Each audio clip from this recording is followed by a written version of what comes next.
Why are prices rising faster in our urban environments than they are in our suburban environments? I believe it's an indicator of supply and demand. There is a lot of latent demand to live in mixed-use, walkable, compact, transit-ready, bikeable neighborhoods with a high saturation of goods, services, and amenities in general proximity to one's home. It doesn't just have to be this kind of monocultural paradigm that fundamentally doesn't reflect the reasons that people are coming here in the first place. If a city could have one Wilson Park, one downtown square, one Washington Willow when we had 50,000 people, maybe we can have 2 of those places when we've got 100,000 people and 3 of them when we've got 150,000 people. If there is latent demand in the marketplace of Northwest Arkansas, as evidenced by increased pricing for urban living, well then it stands to reason we should create more opportunities for urban living. If we created the rule book whereby urban living is only allowed to happen in this tiny share of my landscape, then we can also create a rule book whereby it's allowed to happen in multiple shares of my landscape. We could also create the rule book that says, you know what, our downtown is no longer this large, it's now this large. Half of the buildings that are going to exist 25 years from now haven't been built yet. We're literally going to produce another Northwest Arkansas in our professional lifetimes if we don't interject some sort of sense of civic design into the conversation. We may solve the housing problem. In fact, we will solve the housing problem. We will build the houses. The question is, what's it going to look like?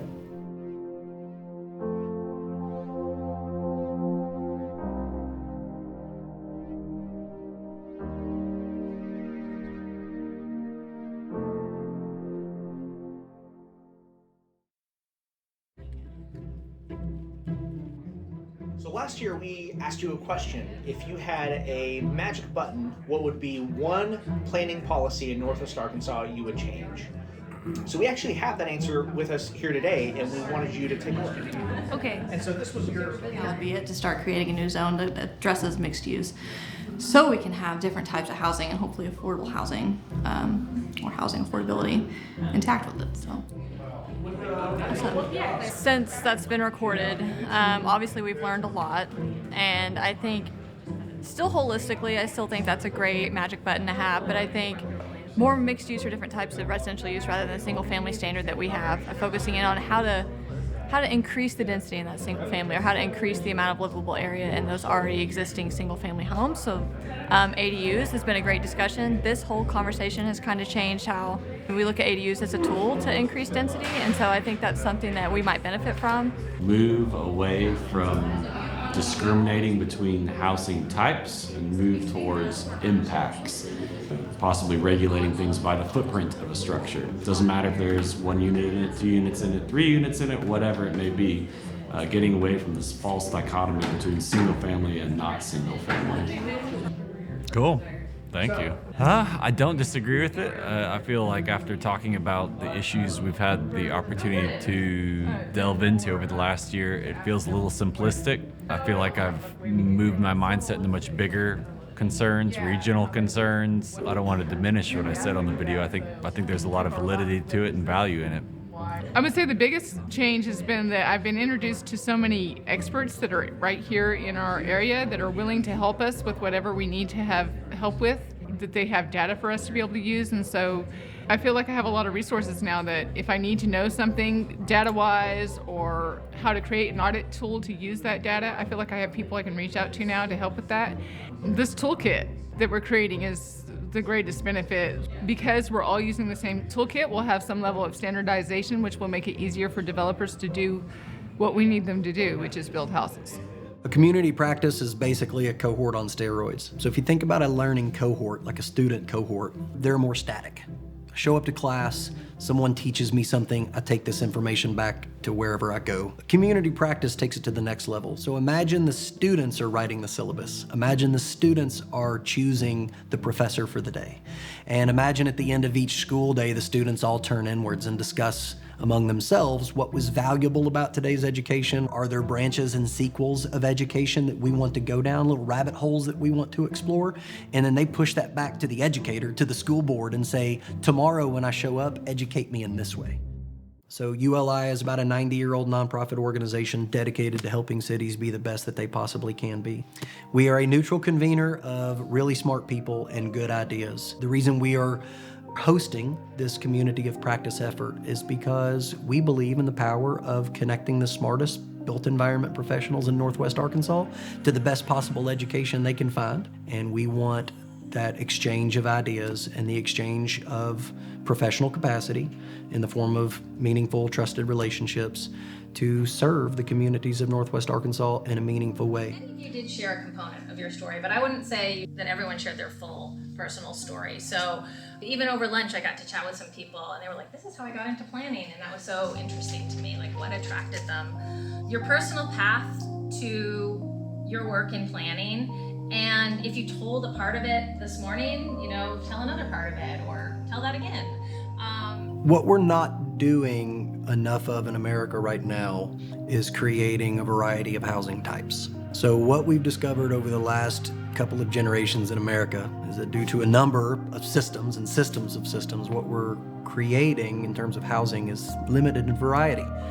So we do single family construction very well, and we do large scale apartment complexes very well, what we often refer to as garden apartments. But it's a complex set of influences that generate the housing that we see being produced.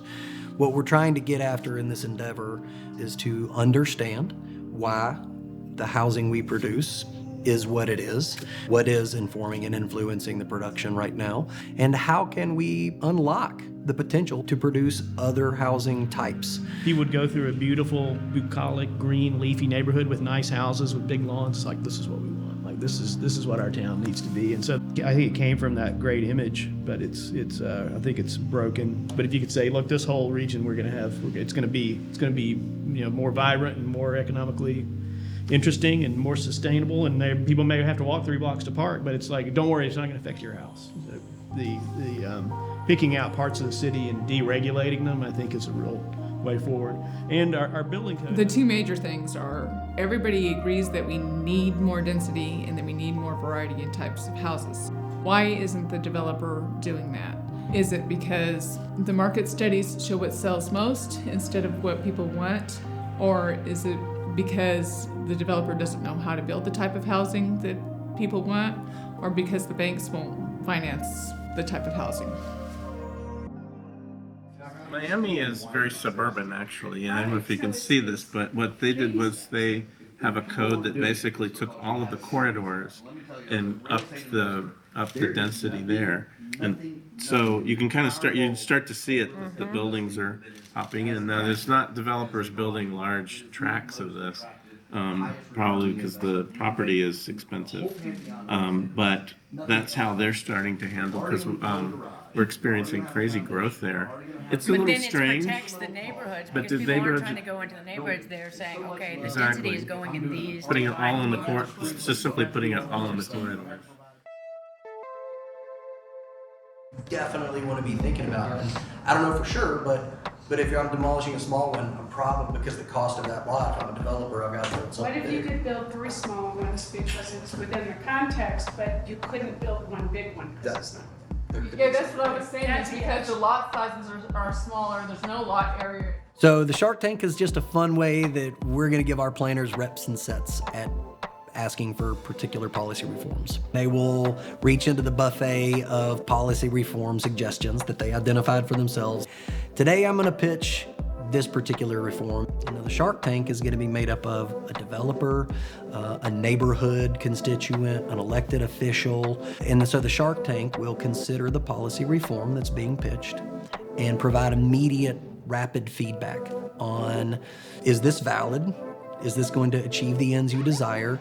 Are there too many risks associated with this? Is it politically palatable? Does this actually make my life easier as a developer? Easements and development projects captured during permitting. If you see, again, a chance to provide connections later on with this development, getting the easements for the city at that point in time. They're wanting to develop property on a major highway like 112, and they're going to change that in 3 years. Hey, we need to go ahead and probably capture these easements, scoot this back, and be prepared for that. And that goes back to kind of a regional approach and knowing what's going on in your region as a whole. I think that the easements for development projects in the future reminds me of the requirement for streets to be built for growth in 30 years, and you get a lot of excess, just ridiculous space. In Johnson, it took us 5 years. We had to go all the way to the feds to take a 140-foot right-of-way, which we never got back to really what it should be, what the street section would be, to narrow it back down because growth didn't happen. It was supposed to. Setting stuff aside for what you think is going to happen in the future is a good way to have a lot of excess space and be productive now.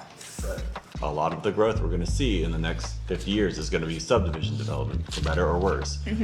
And so what is often heard around the table when you sit down with a developer is, our standards require a street stub out here, or our master street plan requires a street stub out here. We want these connections. And so we just lost me a lot. So every house in the subdivision is going to cost another $1,000. Yep, you did it again. That's another $1,000. And so what the aspiration is to offset that. Say, okay, if you can meet that, then now your lot widths are going from 70 feet to 50 feet, and maybe you can incrementally get that production, that yield back. Every person on this planet learns by telling them a story about the subject. So even if I'm looking at a spreadsheet, I'm telling myself a story about the data I'm reading. Well, you have to ask them questions about themselves. So you have to say, have you ever been in a stage of life? Have you ever been in a period of your life where you needed a roommate? Every hand goes up. Have you ever been in a period of your life where all you could afford was an apartment? You were looking hard for an apartment. You say, keep your hand up. You're still looking for a 500 square foot apartment and roommate, right? Every hand goes down. But now that that's the story, somebody else is experiencing the same story in the community as they're remembering that they experienced, and now they're ready. But now they see multifamily is a necessity for some people, right? People they maybe don't know anymore or don't hang out with anymore because their stage of life changed, but they have to be reminded of it.